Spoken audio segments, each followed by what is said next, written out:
Alhamdulillah. Il y a deux catégories de personnes qu'il faut absolument éviter. C'est des personnes toxiques. Alors je sais qu'on utilise un peu à tout va ce mot toxique aujourd'hui, mais là pour le coup c'est vraiment des personnes toxiques. La première catégorie de personnes, c'est la personne ignorante et têtue.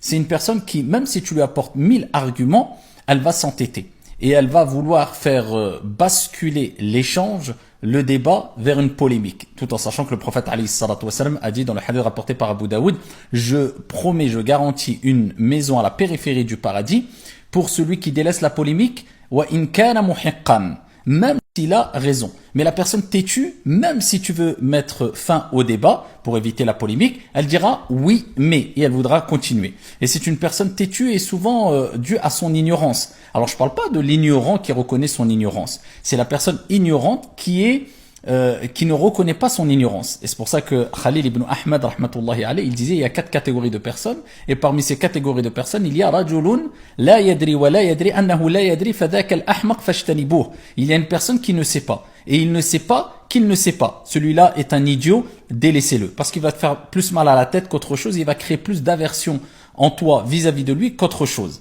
Et c'est pour cela que il est important de s'éloigner de ces gens têtus parce que le débat ne sera jamais productif. C'est pour ça que, à titre d'exemple, l'imam Shafi'i rahmatullahi alayhi, ce grand savant, disait « Je n'ai jamais débattu avec une personne de science sans que je ne prenne le dessus. » Parce que c'est argument fondé contre argument fondé, argument scientifique contre argument scientifique. Il dit par contre, je n'ai jamais débattu avec un ignorant sans qu'il ne prenne le dessus. Donc ça ne sert à rien de débattre, de vouloir conseiller, de vouloir discuter, de vouloir échanger avec quelqu'un de têtu qui s'entête et qui est en plus ignorante. La deuxième catégorie de personnes, c'est la personne irrespectueuse. C'est-à-dire que quand il va débattre avec toi, quand tu vas débattre avec lui, quand tu vas discuter, quand tu vas échanger, il ne va pas prendre en considération la personne en face de lui, le rang de la personne en face de lui. C'est comme si la personne allait discuter avec son propre père ou sa propre mère, comme il discutait ou il échangeait ou il conseillait un ami à lui. Et les deux cas sont complètement différents. Quand tu parles avec tes parents, de par leur statut, de par le fait que c'est tes parents, eh bien tu leur dois énormément de respect. Pareil quand tu débats avec une personne de science, pareil quand tu débats avec une personne qui a un statut social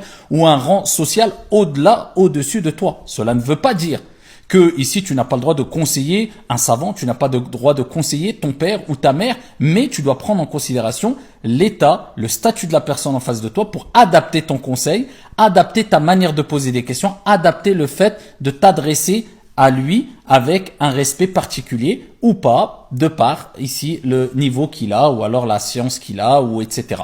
Donc voilà pourquoi il est important de ne pas débattre avec des personnes têtues, ignorantes et avec cela irrespectueuses.